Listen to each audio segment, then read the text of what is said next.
You done? Hmm? Are you done? Done? Are you done? Yeah? Sure? Okay, we're both like from Frozen. We are. Why are we both from Frozen? Because Anna and Elsa, they're friends. So, we're friends. You're my best friend. Am I your best friend? Yeah.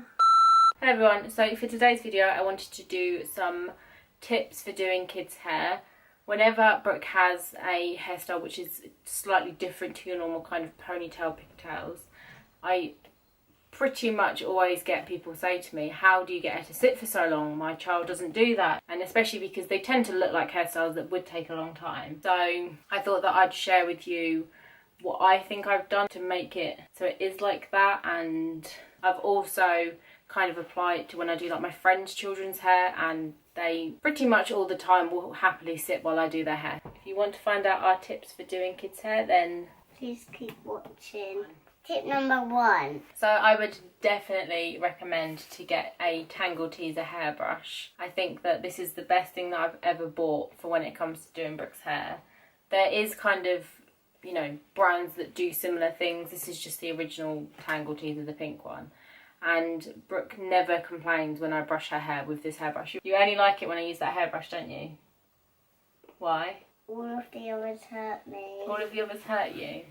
So it's small and it's very easy to travel with, and also this one in particular opens up, so you can like put it in your bag and store loads of spare hair ties and clips and things like that. Put like bubbles or hair clips in. You can. So it's just kind of practical. So I use it on her hair when it's wet and on her hair when it's dry. Tip number 2. So I've pretty much, as soon as I could start doing Brooke's hair, I was doing it. I would put her hair into like just a little ponytail at the top, and then I would do 2 pigtails, and my sister could easily do like Dutch braids on her hair when it was quite short, and that's actually how I learned to do them, was doing it on her hair, and she'd just be sitting in front of the TV. So she's been very used to me doing stuff to her hair from quite a young age, which I never forced it on her, but it would just be sometimes I'd just sit and play with it. So it just got her used to it, and I didn't have to kind of introduce it when she first started going to school, and it's more practical for her to have her hair up. I would just kind of always do it on a daily basis anyway. I'd definitely say to kind of, in a way, start them young. Just get them used to having to sit there and you kind of messing around and playing with their hair. And I think that you'll find when they get older, they will be a lot more kind of relaxed about it and just happily sit there and let you do it. Isn't that right? Tip number 3. Coming from doing it from a young age, I would also say to always make sure that they are sitting comfortably. I would never expect Brooke to sit on like a rock hard floor or a cold floor, or just in a really uncomfortable position just so I can do her hair. So a lot of the times she'll sit on like the bed, or she has a little chair which she's actually sitting on now, so sometimes she'll sit on that. Sometimes she'll sit on my lap, and if she's playing on her like tablet or something, I'll always make sure that her tablet is in a position where she's not like this. You know, she's not having to look down on her tablet. I'll put it up against something so she can keep her head nice and straight, and it tends to just be a lot easier. Obviously, sometimes I have to get to put her head back or down, or, you know, to the side or whatever, but I'll try and make her as comfortable as possible and just say to her, it's only quick, I'm not going to be long, and she'll generally just sit there and she'll be okay about it. She's very good at me with doing her hair anyway.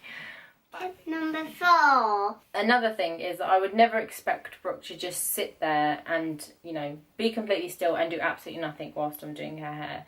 If she wants to play on a tablet while I'm doing her hair, if she wants to play with some toys, if she wants to watch TV, I'll let her do something, because it can be very boring, especially if it is a hairstyle that takes slightly longer. To someone as young as toddlers, a small amount of time can be quite a long time for them to have to sit still. So I always make sure that she's kind of entertaining herself.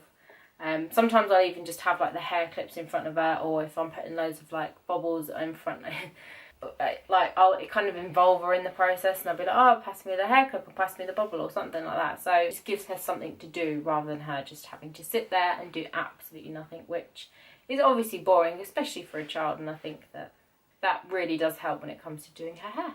Number 5. One thing that I love doing with Brooke, and I think she also really kind of appreciates in a way, is that I do give her choice in how she has her hair. I don't just kind of say to her like, oh, I'm doing your hair like this and you just have to accept it.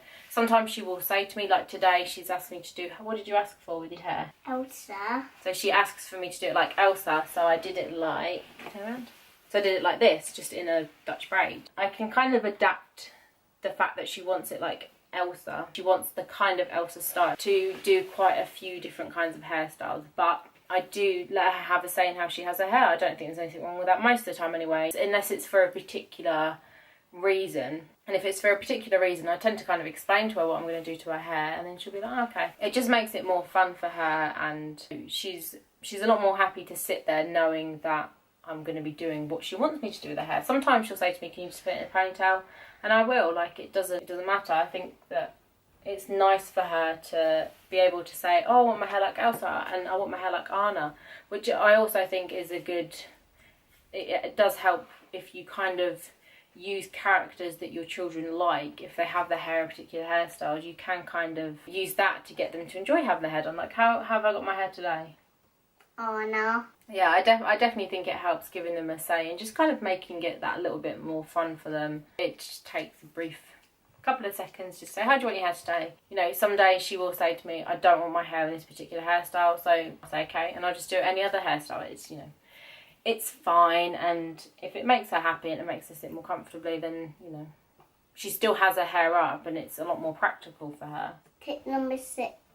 So my last tip is something which I think is it's something that really, I never even really think about that much until like I'm kind of in the situation, and that's make sure that I have plenty of time to do Brooke's hair, because she will have her days when she doesn't want to sit there, or she doesn't want to sit there for a long time, or she's uncomfortable, or I just make sure that I never do it in a rush. And if I don't have a lot of time, I'll obviously just do a very quick hairstyle. But if there's a particular hairstyle that I want to do on her hair, or if I know it's going to be something that's going to take some time, I will make sure that I have plenty of time. Because it can be so frustrating when you want to do something and you're like, oh, I can't do it. And I think that basically I just don't have too high expectations that she is going to have the hairstyle that I want her to. I just think that's completely unrealistic. Can just not want to do something that day, not want to have something that day. And I think, especially when it comes to hair, it's just really not worth like getting them upset over it.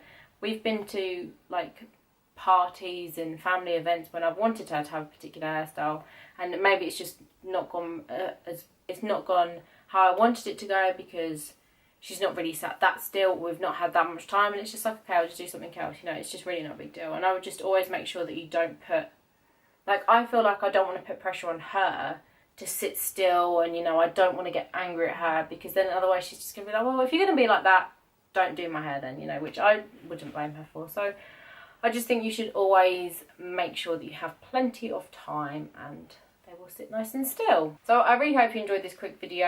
I just feel like if you kind of think about all these things, it just makes your life a lot easier. I don't think that there's like secrets to doing kids' hair.